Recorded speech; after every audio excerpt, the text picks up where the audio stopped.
안녕하십니까. 저는 대구에서 변호사업을 하고 있는 김주현 변호사입니다. 여러분들 오늘 아침에도 신문이나 뉴스에서 일기예보 보셨죠?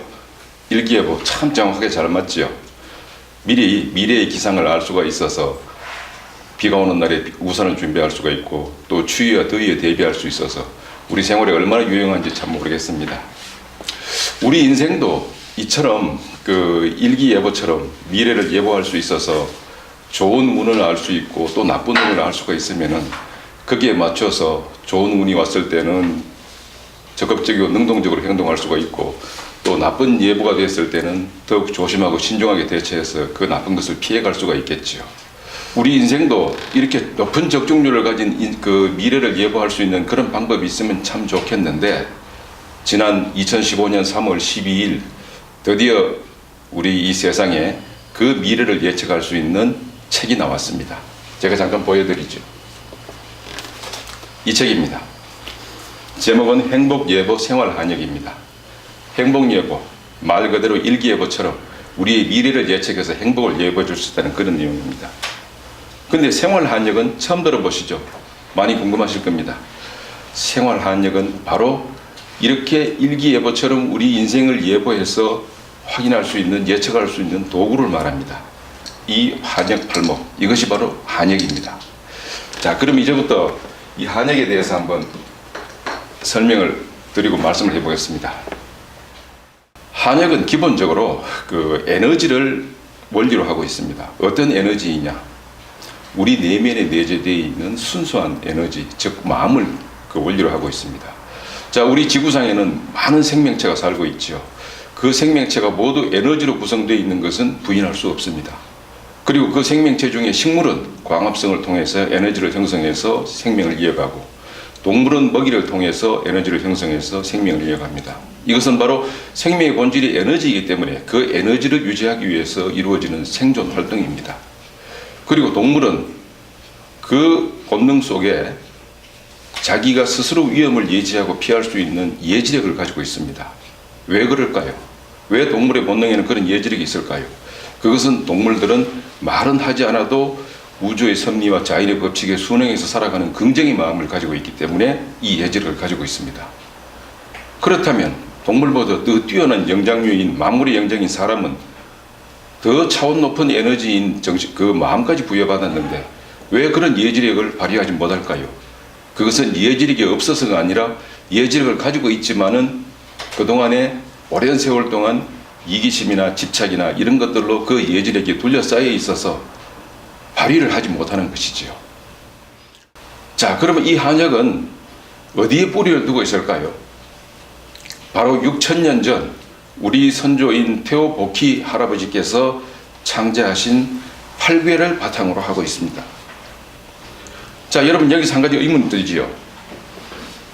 올해가 단기 4348년인데 6,000년 전이라면은 그보다도 약 한 2,000년이 더 앞서는 시기인데 그렇다면은 당군 할아버지가 우리나라를 창시한 원조상이라는 그 내용은 무엇인데 이 태오보키라는 분 누구고 앞뒤가 안 맞지요.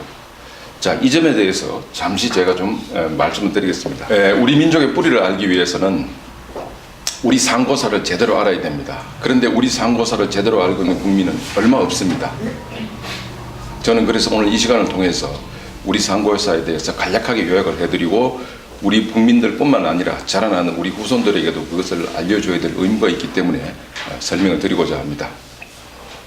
우리 민족은 인류의 조상이라고 할 수 있는 호모사피엔스에서 가장 먼저 문명화된 그런 민족으로 추정이 됩니다. 바로 중앙아시아의 파미르 고원에서 우리 민족이 출발을 했습니다. 그래서 알타이 산맥을 넘어서 동북쪽 방쪽으로 계속 이동을 해서 지금 러시아의 바이칼 호수에 있는 그쪽에서 거대한 제국을 수립합니다. 이른바 환국이라고 합니다. 그 크기가 동서로 2만리, 남북으로 5만리라고 합니다. 제일 남쪽에 있는 끝에 있는 지명 이름이 수밀이라고 해서 지금 메소포타미아 문명의 발상제가 되는 수메르가 바로 그 지역이라고 합니다. 그래서 우리 이 조상들인 환국이 설립한 환국이 설립된 그 바이칼호에서 일어난 문명을 바이칼 문명이라고 합니다. 그러다가 바이칼 주변의 자연 환경이 변화가 생겨서 지반이 침하가 되고 도저히 사람이 살 수 없는 환경이 되어서 남쪽으로 이동을 합니다. 그래서 지금 현재 중국의 섬서성 태백산이라고 하는 그쪽 아래에서 박달국이라는 새로운 나라를 건립합니다. 우리가 배달민족이라고 하는 그 배달은 그 뿌리가 바로 박달국에 있는 이 박달에서 있습니다. 이 박달국은 세운 왕조는 환웅천왕 왕조입니다. 그리고 그 환웅천왕의 마지막 임금이 바로 19대 단군 왕금입니다. 이 단군 왕금이 지금 하얼빈 쪽으로 수도를 옮겨서 나라를 새로 만든 것이 바로 고조선입니다. 그리고 그 고조선 이후에 부여를 거쳐서 고구려 백제 신라 삼국시대를 거치는 것은 여러분들도 잘 아실 겁니다. 우리가 수업 시간에 제대로 배운 것은 이 삼국시대부터 배웠던 것이지 그 이전에 대해서는 잘 모르고 있습니다. 그 이유는 일제강점기 때 일본인들이 이 역사적 사실을 알고 우리 민족의 혼을 말살시키기 위해서 식민사관이라는 그릇된 역사인식을 심어주어서 교육이 잘못되었기 때문에 그런 것입니다.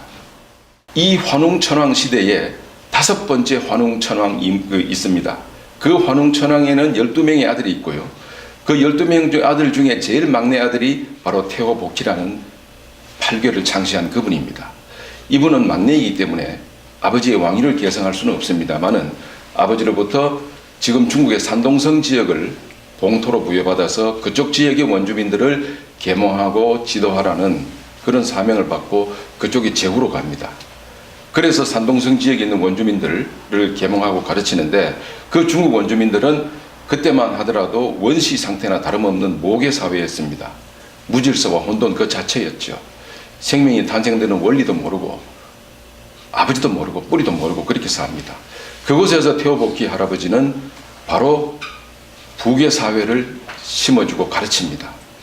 그리고 제사를 가르치는 제사의 풍습도 가르칩니다. 또 불을 사용하는 방법도 가르쳐줍니다. 또 그물을 짜서 고기를 잡는 방법도 가르쳐줍니다. 물론 이런 업적들 외에 더 가장 뛰어난 업적은 바로 8괴를 하늘로부터 받아서 그것을 이용해서 인간의 미래를 예측해서 필요한 것은 취하고 나쁜 것은 피할 수 있는 그것을 그 원주민들에게 가르쳐 준 것입니다. 자, 이 8괴가 바로 오늘날 우리 한역의 뿌리가 됩니다. 그리고 이 한역과 유사하게 지금 발전해 있는 주역이나 역학도 그 뿌리는 모두 이 8괴에 있습니다. 그것이 어떤 차이가 있는지는 잠시 뒤에 다시 좀 말씀드리겠습니다. 자, 이제 이 8괴의 뿌리가 되는 태호복희 조상에 대해서 아셨을 것입니다. 그리고 태호복희 외에도 그 환웅천왕으로부터 중국의 남쪽과 중북부의 지역을 봉토로 받아서 다스린 그 귀족들이 있습니다. 바로 염제신농이라는 분과 황제헌원이라는 분이 있습니다. 이 세 분을 가리켜서 삼황이라고 합니다. 그리고 그 삼황 이후에 또 5분의 임금이 더 이어집니다. 소호금천, 전욱고양, 제곡고신, 요순 이 5분이 있습니다. 그래서 총 이 8분을 통틀어서 삼황오제라고 합니다. 요순시대 다음에는 우라는 사람이 하나라를 건설합니다. 하나라도 사실은 역사에서 등장하지 않고 전설의 속에 파묻혀 있다가 1974년도에 그 유물이 발굴되면서부터 비로소 하나라가 역사에 등장을 합니다. 그리고 그 하나라 다음에 은, 주 이렇게 이어지고 춘추전국 시대에 거쳐서 진시황이 중국을 통일하게 됩니다. 그러면 우리 세계사에서 그 문명의 발상지라고 하는 그 중국의 황한 문명이 배경이 되었던 시대가 언제냐? 바로 중국의 하은 주나라 시대, 이때를 황한 문명 시대라고 합니다. 그러니 이 황한 문명 시대보다 훨씬 더 앞선 몇천 년 전에 우리 민족의 조상들이 세운 바이칼 문명이 있었다는 것을 이제 우리는 분명히 알아야 됩니다. 그리고 그 바이칼 문명이 세계 4대 문명의 원뿌리고 발상지였다는 것도 이제는 분명히 인식하고 자랑스럽게 우리 후손들에게 가르쳐 주어야 합니다. 그리고 이제 한역에 대해서 말씀드리겠습니다. 그럼 이 한역을 만든 분은 누구냐? 바로 이 행복예보 생활한역의 저자이신 정광호 선생님이십니다. 이분은 어린 시절 도경이라는 뛰어난 선지자로부터 바로 태호복희가 우리 민족의 직계조상이라는 것을 배워서 알게 되었고 또 그 도경으로부터 물려받은 비서를 토대로 해서 한역을 완성하셨습니다. 무려 30년이 걸렸습니다. 왜 그렇게 오랜 시간이 걸렸을까요?